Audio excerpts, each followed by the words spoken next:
রাসূল বলেছেন তিনজন। কয়জন? তিন শ্রেণী। এবার কারা কারা? আল আক্কু ওয়ালিদাই, যারা মা বাবার সাথে খারাপ ব্যবহার করে, যারা মা বাবার সাথে খারাপ ব্যবহার করে। আচ্ছা বলেন তো দেখি, সন্তানকে যদি আপনি শিক্ষা দেন, যে আপনার সন্তানকে আপনি শিক্ষা দিলেন যে মা বাবার সাথে খারাপ ব্যবহার করলে আল্লাহ তোমাকে জান্নাত দিবে না, এই সন্তান কি কোনোদিন আপনার বাইরে কথা বলবে? এই সন্তান কি আপনার সাথে কোনো বেয়াদবি করবে? এই সন্তান কি অশালীন হবে? এই সন্তান তখন হয়ে যাবে সেই রাসূল পাক সাল্লাল্লাহু আলাইহি সাল্লামের সেই জান্নাতের খুশখবরি দেওয়া সন্তানের মতো হয়ে যাবে। সেই সন্তান হয়ে যাবে লুকমানের সন্তানের মতো হয়ে যাবে। রাসূল পাক সাল্লাল্লাহু আলাইহি সাল্লাম বলেছেন, যে সন্তান মা বাবার সাথে খারাপ আচরণ করে সে জান্নাতে যাবে না। প্রথম ধাপ, আমার পরিবারকে সুন্দর বানায়, আমার পরিবারকে সুন্দর বানায়, আমার পরিবারে শান্তি ঢেলে দেয়। কি বলেন, ঠিক আছে কিনা বলেন? মা বাবার সাথে যখন সন্তান ভালো আচরণ করে, পরিবারটা ভালো থাকে না খারাপ থাকে? শান্তি থাকে না অশান্তি থাকে? শালীন হয় নাকি অশালীন হয়? আলহামদুলিল্লাহ। দ্বিতীয়, আল মারআতু মুতারাজ্জিলাতুল মুতাশাব্বিহাতু বিররিজাল, এমন সন্তান, এমন মানুষ যখন পুরুষের অনুসারী হয়, পুরুষের অনুসরণকারী হয়, অর্থাৎ পুরুষালী পোশাক যখন মহিলারা পরবে, আজকে আছে কিনা বলেন? রাসূল পাক সাল্লাল্লাহু আলাইহি সাল্লাম বলেছেন, যখন তোমার মেয়েগুলি ছেলেদের পোশাক পরবে, তখন তুমি ধরে নিও তার জন্য আল্লাহ সুবহানাহু ওয়া তাআলা জান্নাতটা বন্ধ করে দিবেন, আর আল্লাহ তার দিকে তাকাবেন না। কে বলেছেন? মুহাম্মদ রাসূলুল্লাহ সাল্লাল্লাহু আলাইহি সাল্লাম। তৃতীয়ত, রাসূল পাক সাল্লাল্লাহু আলাইহি সাল্লাম যার কথা বলেছেন, দায়ুসকে এমন পিতা, পরিবারের এমন মা, তার পরিবারে তার সন্তান দিন মানে না, যে ব্যক্তি পরিবারের সবাইকে অশ্লীলভাবে মানা চলাফেরা করার পরও আপনার মেয়ে আরেক ছেলের সাথে প্রেম করে। গতকাল এক মহিলা আসলো, এসে বলছে, হুজুর আমার মেয়ে তার খালাতো ভাইয়ের সাথে একটা সম্পর্ক আছিল। কে বলতেছে? বলেন, কে বলতেছে? মা বলতেছে, আমার মেয়ে তার খালাতো ভাইয়ের সাথে কি ছিল? সম্পর্ক ছিল। হুজুর এই কয়েকদিন পর্যন্ত ওই ছেলে আর আমার মেয়ের সাথে ফোনে কথা বলে না। হুজুর এখন কি করা যায়? আমি বললাম, এখন আপনি উঠে বাইরে চলে যান, আপনি উঠে বাইরে চলে যান। কারণটা কি? এই মেয়েটা দায়ুস, এই মহিলাটা কি? এই মহিলাটা দায়ুস। তার মেয়ে প্রেম করতেছে, তার মেয়ে অবৈধ সম্পর্ক করছে। এবার মেয়ের মা এটা মেনে নেয়, মেয়ের বাবা মেনে নেয়। রাসূল পাক সাল্লাল্লাহু আলাইহি সাল্লাম বলেছেন, দায়ুস মানে এটা নয়, নিজে অবৈধ কাজ করে এটা দায়ুস নয়, বরঞ্চ পরিবারের কেউ যদি অবৈধ কাজ করে যারা মেনে নেয় তারা দায়ুস। আমাদের সমাজে আছে কিনা দায়ুস? আমাদের পাড়া প্রতিবেশীতে খুললেও দায়ুস পাওয়া যাবে। কথা ঠিক আছে কিনা বলেন? গ্রামে খুঁজলে পাওয়া যাবে। আপনি আপনার গ্রামে আপনার পরিবারে খুঁজে দেখবেন দায়ুস ভরা। মেয়ে আরেকজনের সাথে প্রেম করে আপনি তাকায় দেখেন, আর মনে মনে বলেন, মায়া যদি ভাগ্যা যায় তাহলে খরচ থেকে বাঁচলাম। আছে কিনা? রাসূল বলেছেন দায়ুস। রাসূল কি বলেছেন? দায়ুস। আর দায়ুসের ক্ষেত্রে অর্ডার কি?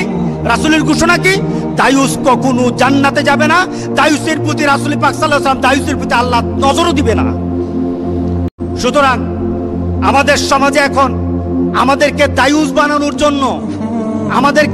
বানানোর জন্য যারা আমাদের মেয়েগুলিকে, আমাদের ছেলেগুলিকে পশ্চিমা দেশের নীতি শিক্ষা দিতে চায়, আল্লাহর কসম জান থাকতে আমরা এটা দেব না ইনশাআল্লাহ। কথা ঠিক আছে কিনা বলেন?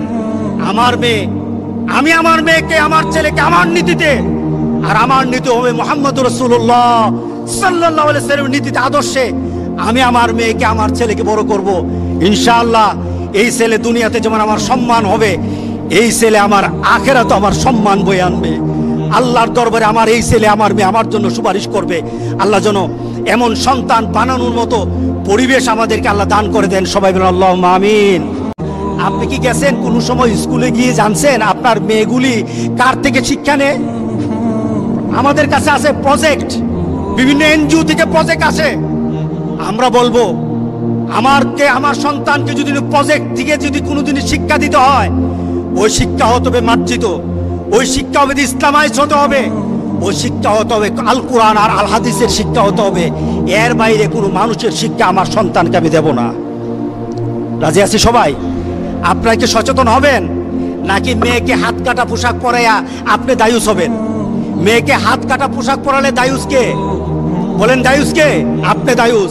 মেয়েকে যদি শর্ট জামা পরান তাহলে দায়ুস আপনি। মেয়েকে যদি টাকটুর উপর তার কাপড় পরে চলার, এখন স্টাইল বেড়েছে, পুলাপান মাটির সাথে জামা, পুলাপান জামা মাটির সাথে, আর মেয়েদের জামা খালি উপরে উঠে।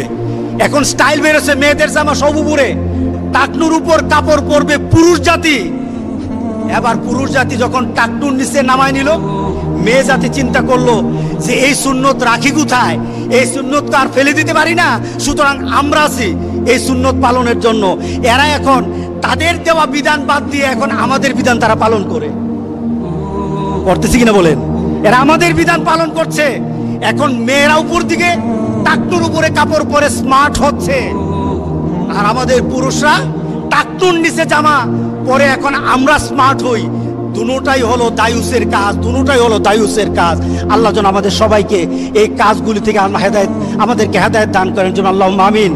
কোনোদিন যদি আপনার মেয়েকে টাকনুর উপরে কাপড় দেখেন, ওই টাকনুর উপরে কাপড় পরা যেন বুঝাবেন, একদিন, 2 দিন, 3 দিন।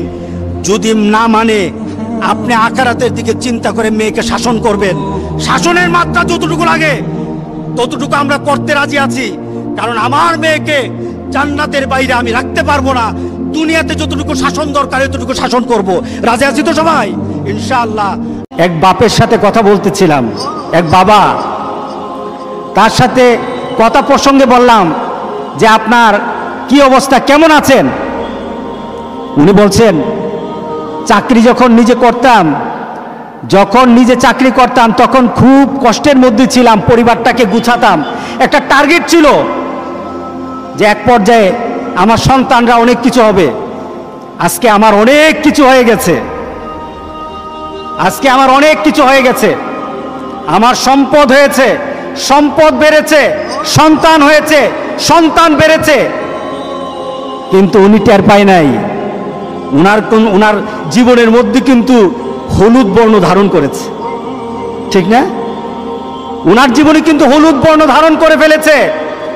উনি ঠিকই বৃষ্টি দেখেছেন, তার জমিন উর্বর হয়েছে, সব ঠিক, কিন্তু হঠাৎ দেখা গেল খড়কুটোর মতো, ওই জমিনের ফসলের মতো, গাছের পাতার মতো উনার জীবনটা কিন্তু হলুদ বর্ণ হয়ে গেছে, ঠিক না? যারা বয়সে বৃদ্ধ হয়েছেন, আপনারা কি ওই অজিনা, গর্ব করা, তাফাকুর করা এবং নিজের সৌন্দর্য ফুটিয়ে তোলা, এই যে বয়সগুলি ছিল, আপনারা কি বুড়ারা এখন সেই বয়সটা আছে আপনাদের কাছে? আপনি কি মজা পাবেন? এখন বুড়া আপনি চিন্তা করলেন আমার সৌন্দর্য কেমন আছে, একটু আয়নার সামনে গিয়ে দাঁড়াই, দেখবেনটা কি? দেখবেন দাঁত নাই, দেখবেনটা কি? দেখবেন সব দাড়ি সাদা, এরপরে দেখবেন কি গালগুলি ভরা ছিল, এখন গাল সব ভিতরের দিকে। দেখবেনটা কি? চোখটা ছিল আগে ভাষা ভাষা চোখ, এখন চোখ চলে গেছে ভিতরে। আপনি তখন চোখের পানি ফেলে বলবেন কি সুন্দর ছিলাম, আর এখন কি হয়ে গেলাম। চামড়াটা শুকনা হয়ে গেছে, চামড়াটা আপনার কুচকিয়ে গেছে, আপনি নিজের মধ্যে আর সৌন্দর্য খুঁজে পাবেন না, আর নিজের সৌন্দর্য নিয়ে গর্ব করারও কোনো সুযোগ থাকবে না, কারণ আপনার জীবনে হলুদ হয়ে গেছে, ঠিক না? আপনার জীবনটা হলুদ হয়ে গেছে। এখন আপনার জীবনে হলুদ চলে আসলো, এই পর্যায়ে আল্লাহ সুবহানাহু ওয়া তাআলা আমাদেরকে নোটিশ করে বলতেছেন, ওয়ামাল হায়াতুদ দুনিয়া ইল্লা মাতাউল গুরুর। তোমাদের জীবনটা তোমরা চিন্তা করো আকাশের বৃষ্টির মতো এই হবে, আনন্দ চলতে থাকবে, না না, চলবে না। এক সময় তোমার জীবনটা হলুদ হয়ে যাবে, হলুদ পাতার মতো তোমার জীবনটা হলুদ হয়ে যাবে। তারপরে তোমার জীবনটা কি হবে? রাসূল সাল্লাল্লাহু আলাইহি সাল্লাম, আল্লাহ সুবহানাহু ওয়া তাআলা আমাদের জন্য আমাদের জীবনের একটা পর্যায়ে বলেছেন, আল্লাহুল্লাযী খালাকাকুম মিন যুফিন সুম্মা জাআলা মিন বাদি যুফিন কুওয়াতান সুম্মা জাআলা মিন বাদি কুওয়াতিন যুফান ওয়া শায়বা ইয়াখলুকু মা ইয়াশা ওয়া হুয়াল আলিমুল কাদির। আল্লাহু আকবার, আল্লাহু আকবার। আল্লাহ সুবহানাহু ওয়া তাআলা আমাদের জীবনের একটা পর্যায়ে বললেন যে আল্লাহ সুবহানাহু ওয়া তাআলা আল্লাহুল্লাযী খালাকাকুম, আল্লাহ সুবহানাহু ওয়া তাআলা তোমাদেরকে সৃষ্টি করেছেন মিন জোফিন, দুর্বল রূপে সৃষ্টি করেছেন। বাচ্চা যখন ছিলাম তখন কি দুর্বল না? আমি আয়াতটাকে চিন্তা করি, আল্লাহ সুবহানাহু ওয়া তাআলা আমাদেরকে কিভাবে দুর্বল করে শক্তি দিলেন, শক্তি দিয়ে আবার দুর্বল করলেন। সবার জন্য একটা সতর্ক, আল্লাহ সুবহানাহু ওয়া তাআলা আমাদেরকে কি করে সৃষ্টি করলেন? দুর্বল করে। যে কি বলতেছেন? জোফিন, দুর্বল। একটা ছোট্ট বাচ্চা এত দুর্বল, একটা মুরগের বাচ্চা, একটা গরুর বাছুর, একটা যে কোনো জিনিসের বাচ্চা কিন্তু তোমার মতো, তোমার ছোট্ট বাচ্চার অবস্থায় তুমি যেমন ছিলা, তোমার বাবা কিন্তু তখন বাচ্চা হয়ে গেছে। কি বলেন? প্রত্যেকটি বাচ্চা যেমন দুর্বল, প্রত্যেকটি বাবা তেমন দুর্বল না? বৃদ্ধ বয়সে দুর্বল হয়ে যায়। শুধু দুর্বল না, আল্লাহ সুবহানাহু ওয়া তাআলা তাকে আরো দুর্বল করবেন। তোমার বাবা যখন বয়সের মানে চলে আসে, একটা পর্যায়ে চলে আসে, শুধু জোফান না, শুধু দুর্বলতার দিক থেকে নয়, তাকে আমি বৃদ্ধের দিক থেকেও আমি তাকে দুর্বল করে দেই, ডবল দুর্বল। আল্লাহ সুবহানাহু ওয়া তাআলা আমাদের এই জীবনের পর্যায়ে প্রথম বললেন দুর্বল, এরপরে বলেন শক্তি, এরপরে বলেন দুর্বল থেকে আরো দুর্বল বানিয়েন। আল্লাহ সুবহানাহু ওয়া তাআলা বলেন ইয়াখলুকু মা ইয়াশা, আমি যেভাবে ইচ্ছা মানুষকে এইভাবে সৃষ্টি করেছি, গোটা পৃথিবী যাকে ইচ্ছে এভাবে সৃষ্টি করি, এটা আমার ক্ষমতা। কার ক্ষমতা? সুতরাং আমাদের জীবন সম্পর্কে আমাদের চিন্তা হলো, আমরা নিজের জীবনকে প্রথম বানাই একটা খেলের মধ্যে। ছোট্ট বাচ্চারা যেমন নিজের জীবনকে একটা আনন্দ দেওয়ার জন্য যে কোনো জিনিসকে তার সামনে ধরলে সে আনন্দ পায়, আমাদের জীবনটা তেমন। এরপরে সেই জীবনের একটা আনন্দ খেলাধুলার মধ্যে থাকে, কিন্তু এটার মধ্যে কৌতুক থাকে, কিছু পাওয়া থাকে না। এটা আমাদের জীবন। এরপরে কি আমাদের জীবনের মধ্যে একটা নিজের দেহের, নিজের কর্মের, নিজের অভিজ্ঞতার, নিজের প্রাপ্তির একটা সৌন্দর্য ফুটিয়ে তোলার একটা চাহিদা বের হয়। এটা আমাদের জীবন। আপনি হঠাৎ দেখলেন আপনার একটা দাড়ি পেকে গেছে, আপনি হঠাৎ দেখতেছেন আপনার একটা দাঁত নড়ছে, আপনি হঠাৎ দেখতেছেন আপনার গালে একটা ভাঁজ পড়েছে, আপনি হঠাৎ দেখতেছেন আপনার দূরের দৃষ্টি আপনার কমে গেছে, আপনি আর দেখেন না। তখন খুশি হবেন না বেজার হবেন? একটু মনটা খারাপ লাগবে না? একটু চিন্তা চলে আসবে না? দাড়িটা পেকে গেছে মানে কি আপনার জীবনের মধ্যে জীবনের একটা শুকনা ভাব চলে আসছে। এরপরে কি? এরপরে আপনার জীবনের সেই মধ্যে, খড়কুটুর মধ্যে হলুদ বর্ণ ধারণ করবে, আপনার দাড়িগুলি পেকে যাবে। এরপরে পাকতে এক সময় আপনি খড়কুটুর মতো হয়ে যাবেন, অর্থাৎ আপনার মৃত্যু এসে আপনাকে ফ্ল্যাট করে দিবে। আপনার মৃত্যু আপনাকে সব কিছু থেকে মিটিয়ে দিবে, জীবনে আর কোনো চাহিদা থাকবে না। আল্লাহ সুবহানাহু ওয়া তাআলা তখন ডাক দিয়ে বলেন ইন্নামাল হায়াতুদ দুনিয়া, দুনিয়ার জিন্দেগিটা হলো আপনার জন্য কি? ওয়ামাল হায়াতুদ দুনিয়া ইল্লা মাতাউল গুরুর, দুনিয়ার জিন্দেগিটা হলো তোমাদের জন্য এমন অবাঞ্ছিত জিনিস যে জিনিসের কোনো দাম নাই। মাতা শব্দের অর্থ হলো জুতা ব্যবহার করি আমরা, জুতার পায়ের নিচে গোড়ালি থাকে না, উঁচা থাকে। এই উঁচা জায়গাটা ব্যবহার করতে করতে মাঝে গর্ত হয়ে যায়, গর্ত হয় না? দেখেন, যদি কোনো জুতা যদি অনেক সময় ব্যবহার হয়, অনেক দিন ব্যবহার হয়, এই জুতার গোড়ালিটা কি হয়ে যায়? একটা ছিদ্র হয়ে যায়। এরপর ছিদ্র হয়ে গেলে এটার মধ্যে যে পিনগুলি আছে, পিনগুলি থেকে ছুটে যায়, এটা খসে পড়ে যায়। জুতার পরিত্যক্ত গোড়ালি যেটা আছে, ব্যবহার করে আপনি ফেলে দিয়েছেন, ক্ষয় করে ফেলেছেন, যেটার আপনার ব্যবহার করার কেউ থাকবে না, কেউই খেলার হিসাবেও নিবে না, কেউই এটাকে ব্যবহার করবে না। আপনার জীবনটা সম্পর্কে আল্লাহ বলছেন মাতা, পায়ের নিচে যেমন গোড়ালিটা যেমন পড়ে গেলে, জুতার গোড়ালিটা পড়ে গেলে, উঁচা জায়গাটা পড়ে গেলে যেমন কোনো দাম নাই, একটা মানুষ মরে গেলে তার কোনো দাম নাই, জীবনটা তেমন শেষ হয়ে যায়।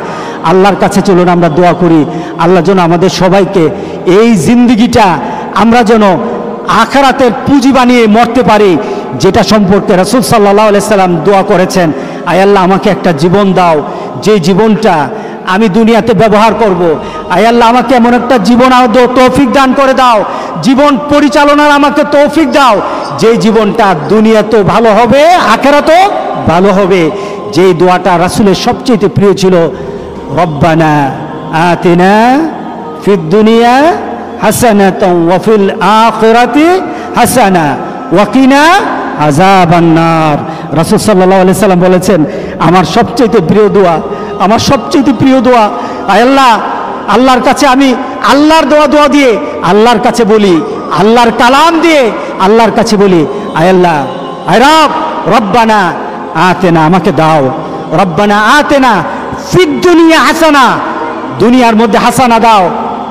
খেলাধুলা নয়, নিজের সৌন্দর্য প্রকাশ নয়, নিজে গর্ব করা নয়, নিজের সম্পদ আর নিজের সন্তান নিয়ে গর্ব করা নয়, আমাকে দাও এমন একটা জীবন, হাসানা যেন হয়, ওয়া ফিল আখিরাতি হাসানা, আর আখিরাতেও যেন হাসানা হয়ে আমি জান্নাতে যেতে পারি, এমন একটা জীবনের মূল্য আমাকে দান করে দাও।